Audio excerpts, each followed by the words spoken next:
nós vamos tirar essa dúvida.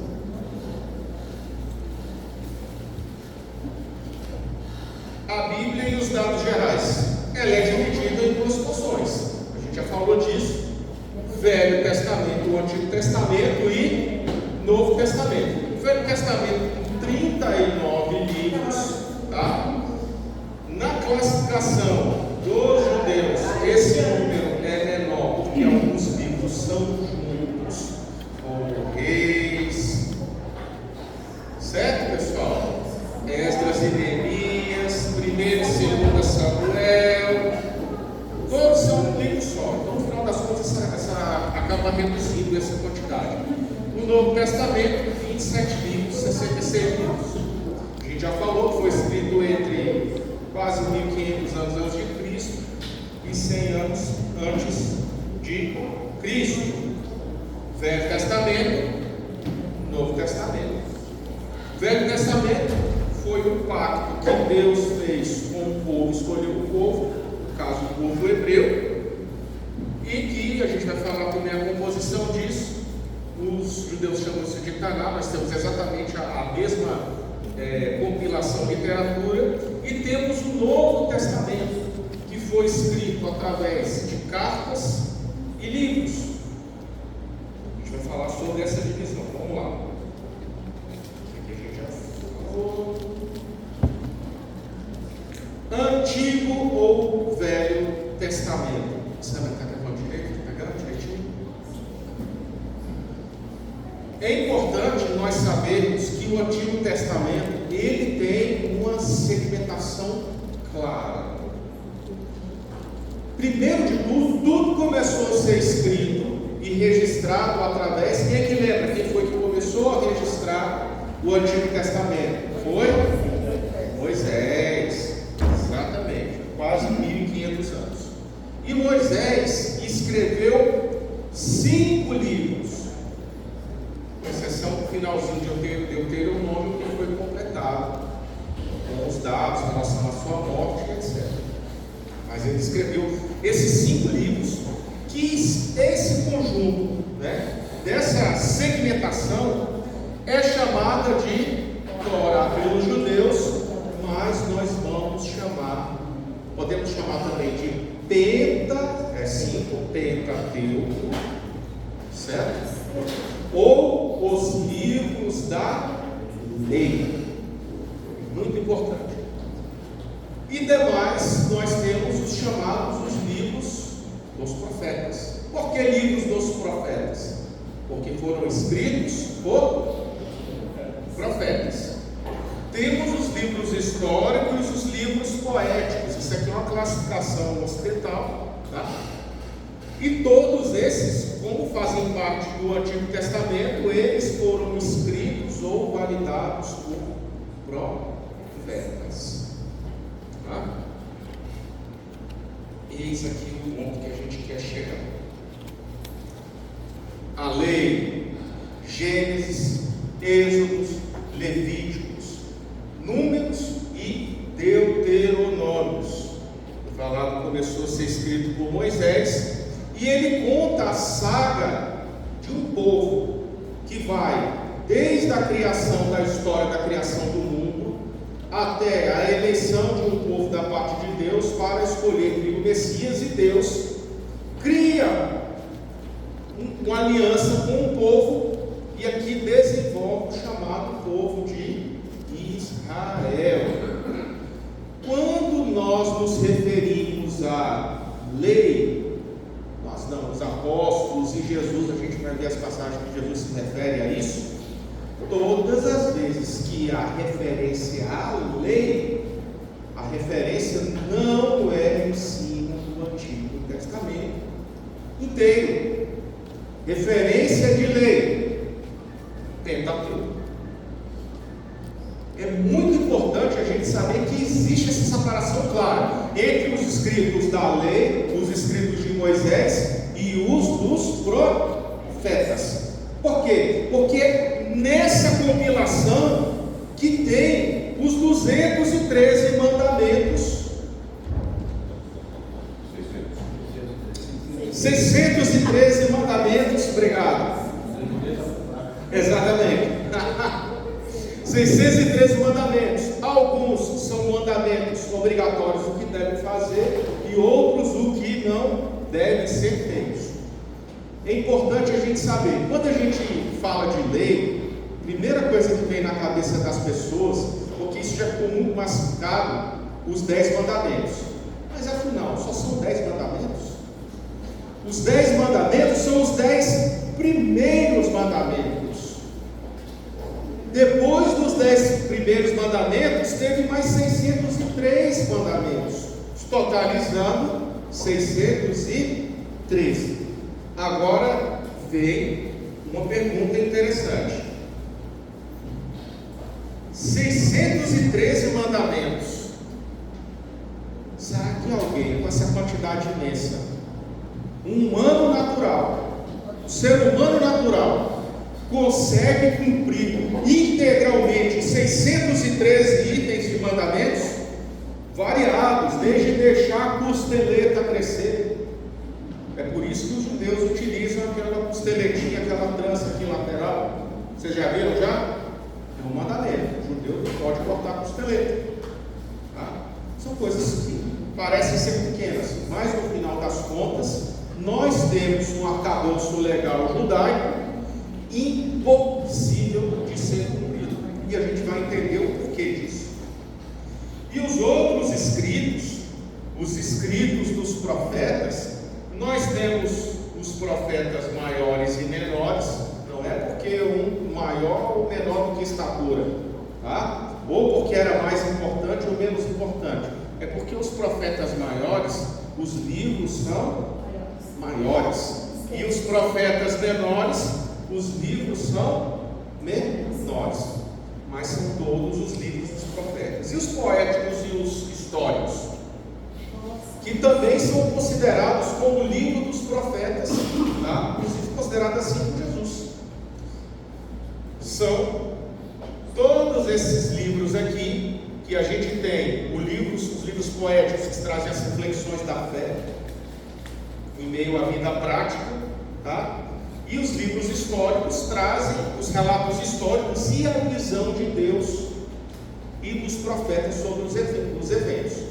É importante frisar que trazer a visão de Deus é diferente de trazer qual é a vontade de Deus, tá? Porque se há uma determinada morte e ali está registrado, não quer dizer que aquilo é a vontade de Deus, mas contém a visão de Deus sobre aquele fato. Ficou claro? Alguém tem alguma pergunta? Tranquilo? Lucas 16, os versos 29 e 31. Já deixei aqui para ficar mais rápido. Vamos ler? Disse-lhe Abraão: tem Moisés e os profetas, ouçam-nos. Isso aqui é quando Jesus estava falando da parábola do rico e Lázaro. Quando Jesus está se referindo, quando o rico fala: mas Senhor, deixa que eu vá avisar os meus parentes. Aí Jesus fala o seguinte, dizendo que Abraão falou, para o rico, disse-lhe Abraão: tem Moisés, leia esse aqui, a lei e os profetas, ouçam. Porém ele te disse: se não ouvem a Moisés e os profetas, tampouco serão persuadidos, ainda que alguns mortos ressuscitem. Wilson, essa passagem aí, ela está falando de uma questão escatológica, da morte e da impossibilidade de se transferir alguém de um lugar para o outro depois que morre. Eu acho que talvez você pudesse falar, porque a semana passada você falou sobre o purgatório, e o livro que fala sobre purgação está lá nos apócrifos. Está nos apócrifos. E essa é uma ideia, muitas vezes, que alguns cristãos talvez ainda não tenham ouvido. Tá. Ótimo. Vamos falar assim, há uma parábola do rico e o Lázaro, em que Jesus conta uma parábola que morreu o rico, que recebeu seus bens e vida, e Lázaro recebeu apenas os males. Enquanto isso, Lázaro foi para o seio de Abraão, enquanto o rico foi para o inferno. Estando o rico em tormento, viu Abraão em seu seio e disse a Abraão: Abraão, permita que eu vá tocar, né, que eu possa me refrescar aqui, onde está o Lázaro, né, para que eu estou aqui em grande tormento. Aí Jesus, né, narrando o fato, fala que há um abismo entre os que morreram, tá? Tanto os que estão no inferno como os que estão no seio de Abraão, e os que estão aqui. Então quem morre não pode voltar. Aí o rico pede: olha, permita que eu vá avisar os meus parentes, para que eles não venham para esse lugar de tormento. Aí Jesus responde, né? Disse-lhe Abraão: tem Moisés e os profetas, ouçam-nos. Porém eles lhe disse: se não houve a Moisés e os profetas, tampouco serão persuadidos, ainda que algum dos mortos ressuscite. Esse é o contexto dessa passagem. Por que eu utilizei isso daqui? Porque esse é um dos pontos em que Jesus separa muito bem que existe a lei e os livros dos profetas. Tá? Só uma curiosidade: os saduceus, que eram da seita judaica, eles acreditavam apenas na lei. Eles desconsideravam os livros dos profetas, e isso daí foi um palco de muito atrito, tanto dentro da comunidade judaica. Ele era um dos motivos deles perseguirem os cristãos, porque a gente crê em vida pós-morte e eles não, mas fundamentados apenas na lei. Para eles era o livro sagrado. Lucas 16:16, as palavras de Jesus. Aí está dizendo Jesus: a lei e os profetas, ou seja, são quantas coisas aqui? Duas coisas diferentes. Duraram até João Batista. Desde então é anunciado o reino de Deus, e todo homem emprega força para entrar nele. Essa parte eu acho muito importante, assim, para elucidar na mente, especialmente as pessoas que fazem parte da Igreja de Cristo e que fica ansiosa querendo obedecer também o Pentateuco e os profetas como prática de fé. Nossa, a gente vai falar disso. A gente vai fazer exatamente essa separação. Achei isso muito pertinente. Isso, faz uma grande salada. Mas o que eu preciso que a igreja entenda, e que existe a lei, existe os profetas, que vai falar sobre a soberania aliança. E até onde é que isso aqui, ó, Lucas 16:29.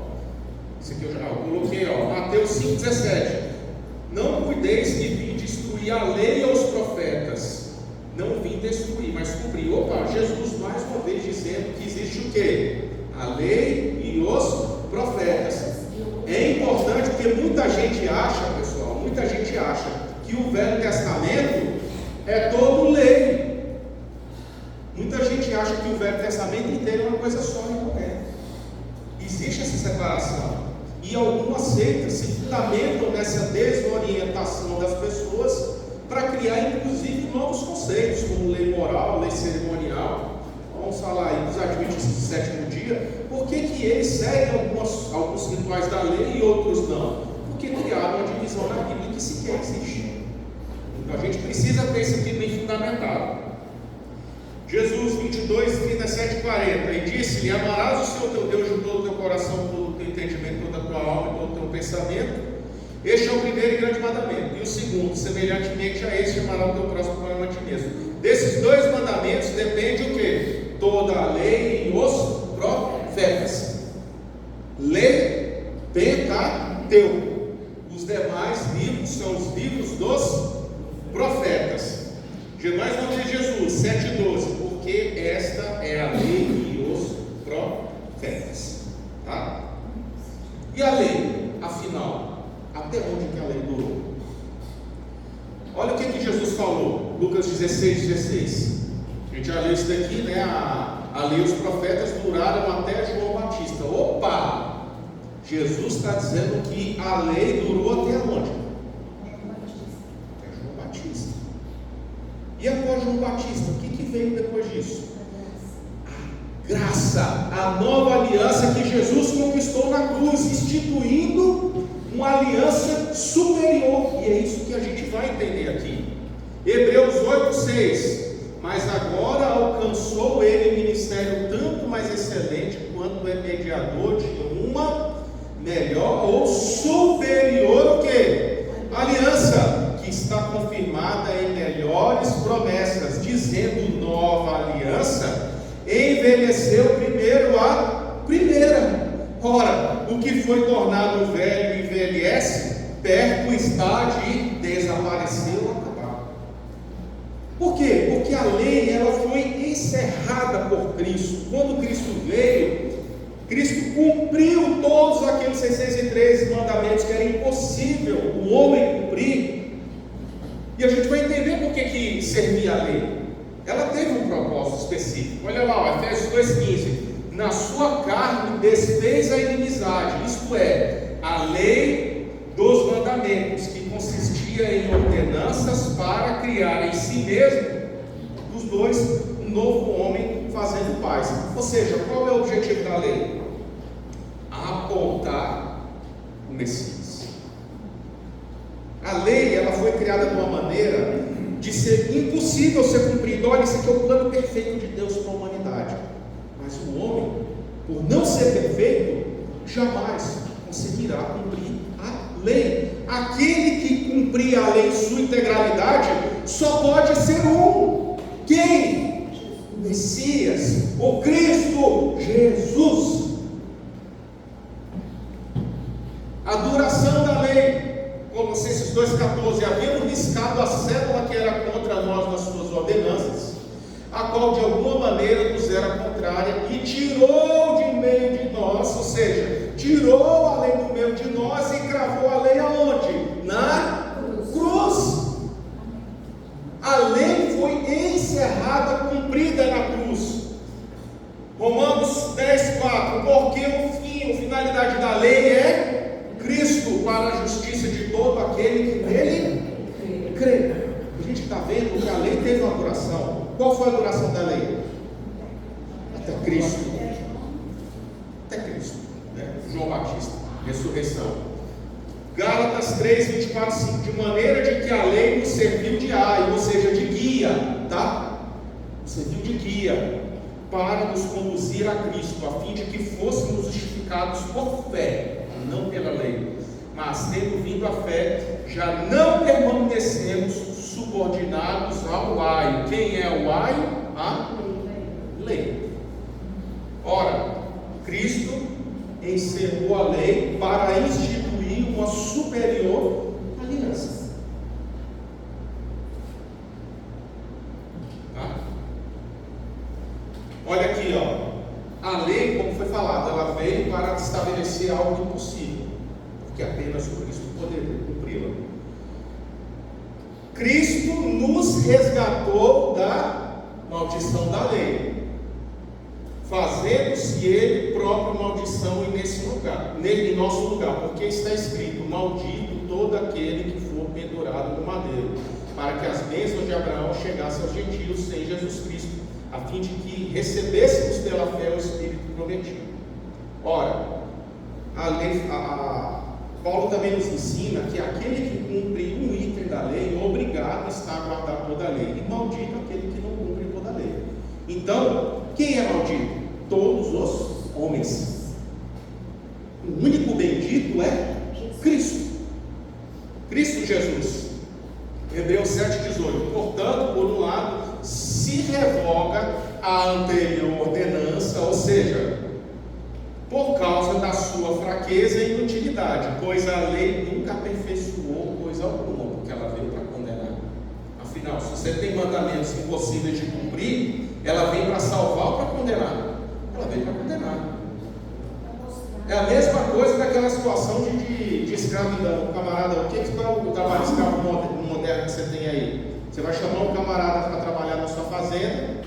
Ó, você vai trabalhar aqui e você vai ganhar R$50 por dia. Mas o que eu estou te dando de comida, de hospedagem, eu te compro 100. Então, ou seja, ele vai trabalhar ganhando 50, mas gastou 100. Então, todo dia de trabalho que ele tem o quê? Uma dívida maior. Essa analogia é melhor para a lei. Ou seja, é algo impossível de ser cumprido e você conseguir atingir o quê?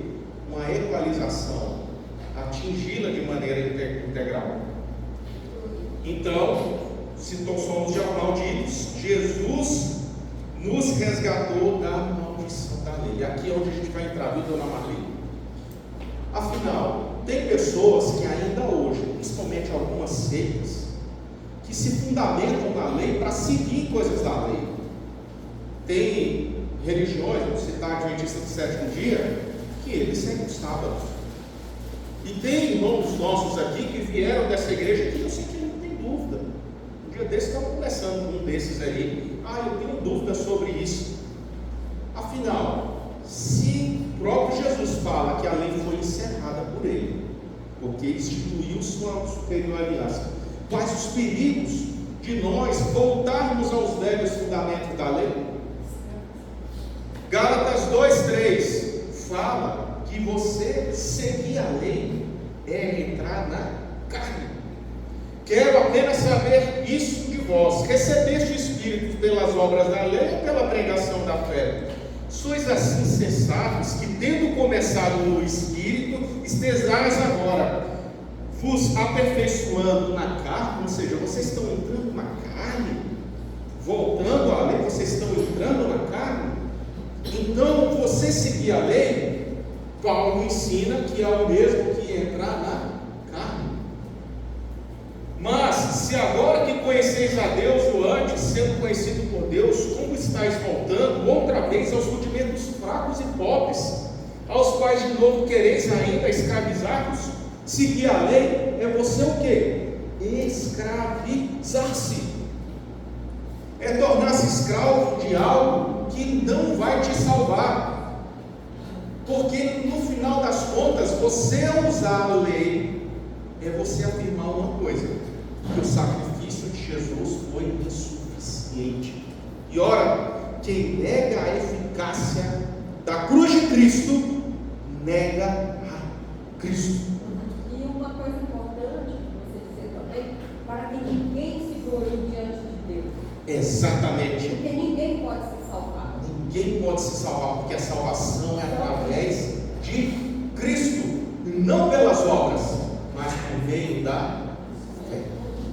É maldito todos quantos, pois são das obras da lei, estão debaixo de maldição, pois está escrito: maldito todo aquele que não permanecer em todas as coisas escritas no livro da lei para praticá-las. E é evidente que pela lei ninguém é justificado diante de Deus, porque o justo viverá pela fé. E ora, a lei não procede da fé. Maldito é o homem que volta às práticas da lei. Já lemos, né, que voltar aos rudimentos fracos, ou seja, é voltar a rudimentos fracos. Qual é o efeito de quem vive na lei?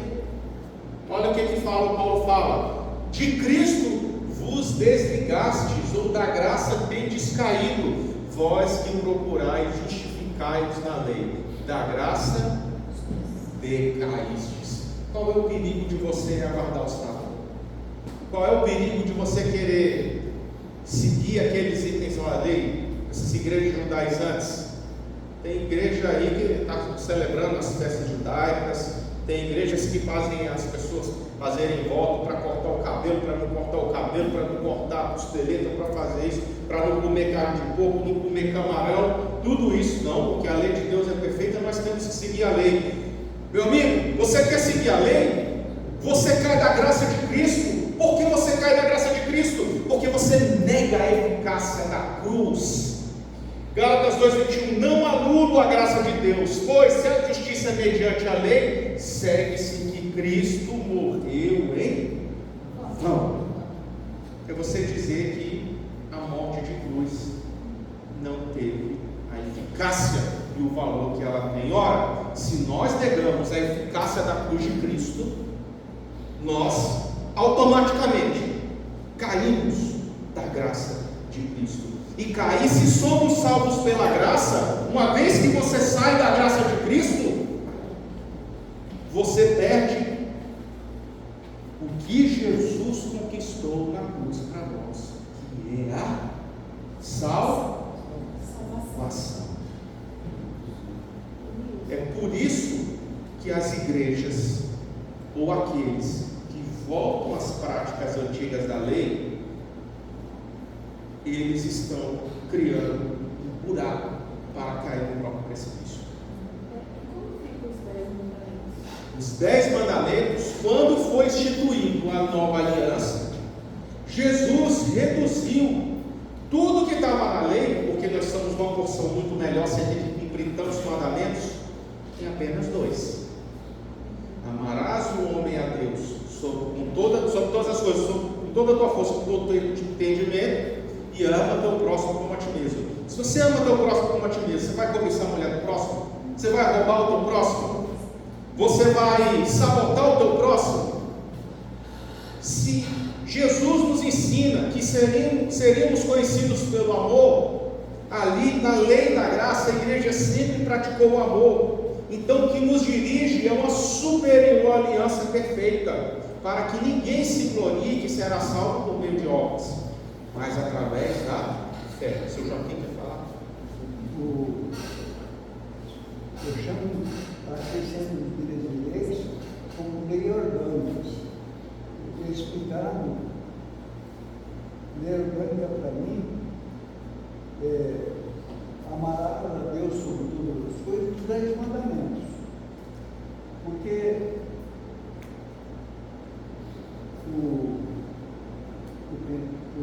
os 10 mandamentos se diz: amarás o teu Deus sobre todas as coisas. E há um mandamento que é a explicação. O resto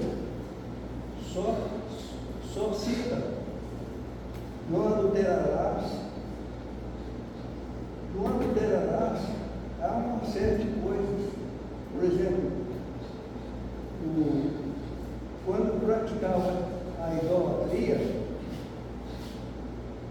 chama de poder espiritual. E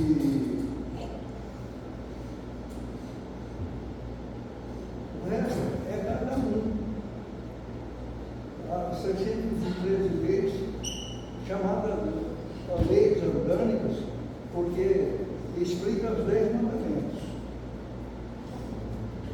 Ela, além de explicar, ela cria alguns outros, né? Que é como foi falado, ela serviu de aio para que pudéssemos apontar para o Messias. Aquele que a gente viu que conseguiu cumprir toda a lei é o Cristo. E só existiu, quer dizer, existe apenas um, que ele está vivo. Amém. Dona Cida? Assim, importante também a gente lembrar que em Cristo nós temos que ter uma vida mais reta, melhor do que os judeus, do que os fariseus, do que todo aquele povo que Jesus condenou. E Jesus, ele disse o seguinte: para você amar o próximo, no velho mandamento, se você matasse, era assassino. Na lei de Cristo, no amor de Cristo, odiar o irmão já é assassino. Adulterar era ter um ato sexual. Com Cristo é olhar para a mulher com intenção impura de desejar. Dizer, lá em casa, já É muito mais profundo. Então, Paulo diz que se comer carne, eu escandalizo o irmão, jamais comerei carne. Então, quem é você para julgar o próximo? O julgamento que a gente faz em relação aos outros comentários é mais rigoroso do que o pensamento. Então,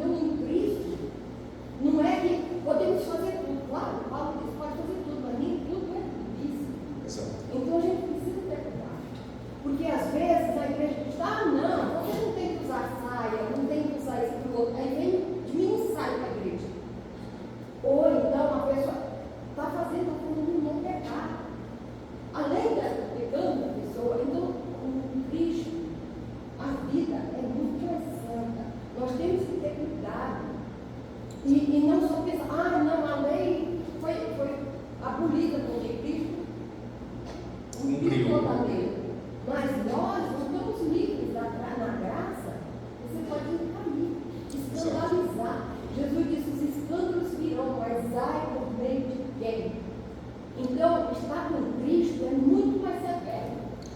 Tem que ser muito mais, vamos dizer assim, consciente de que Cristo nos salvou, de que Cristo deu a vida por nós, do que no Velho Testamento. Ele não tinha Cristo. Na Nova Aliança, ela praticamente elimina a possibilidade de uma salvação por meio de aparências e de mero repetições, né, de tradições. Ou seja, é você viver com o coração puro. Não é à toa que Apocalipse 22 fala quem é que vai ser salvo. Tá? Os impuros, os homicidas, os adúlteros, esses não, os idólatras, esses não herdarão o reino de Deus. Para a gente fechar essa questão da lei, que o nosso tempo já é avançado, fala-se muito, somente se a gente se depara com conceitos. Olha, eu sigo o sábado porque o sábado é lei moral. Jesus veio e ele cumpriu apenas a lei cerimonial. A cerimonial de você matar o cordeirinho e tudo mais, isso não precisa.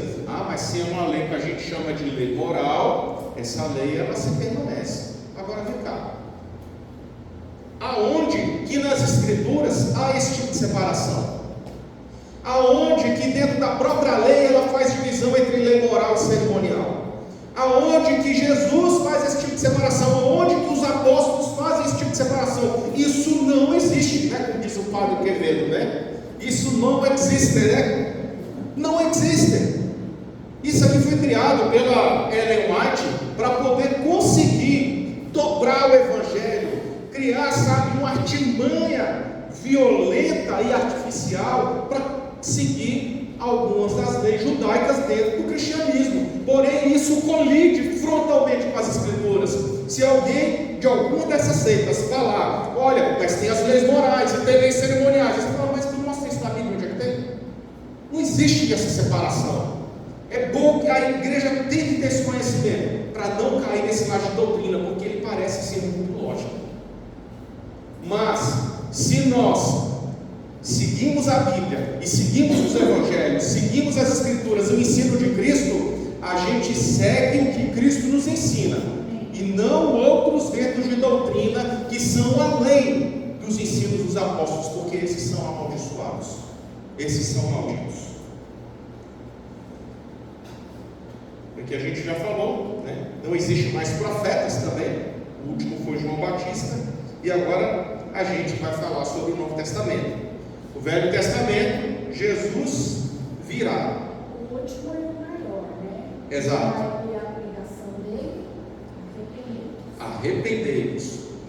Essa aqui, para quem quiser estudar, é a divisão como os judeus veem. Eles têm lei como lei, a Torá, Nevim, Ketuvim, que são os livros dos profetas escritos. Tá? Formação do Novo Testamento. Todos foram escritos em gregos, como a gente viu. Nós temos aqui 4 livros bibliográficos que são os evangélicos. Nós temos um livro de história da igreja, que é o livro de Atos. E o resto são o que, pessoal? As cartas, as epístolas. E o que são esses livros? A gente já está encerrando. Falar um pouquinho sobre os 4 evangelhos. São os livros bibliográficos que relatam a vida e a obra de Jesus. Mas é importante a gente saber que cada um deles ele tem uma visão específica para onde está direcionado. Mateus mesmo, como é o judeu, cobrador de impostos, ele escreve para judeus. Como que ele coloca isso? Ele coloca Jesus como rei, como Messias, o libertador, aquilo que foi profetizado. Ele apresenta Jesus como o Messias. Já Marcos, um grego, colaborador de grego, Lucas, que é o grego, ele, provavelmente filho de Barnabé, escreve para os romanos, um povo militarizado. Coloca Jesus como o que? O poderoso. Afinal, a cultura daquele povo, eles idolatravam, eles admiravam aquele que tinha o que? Poder.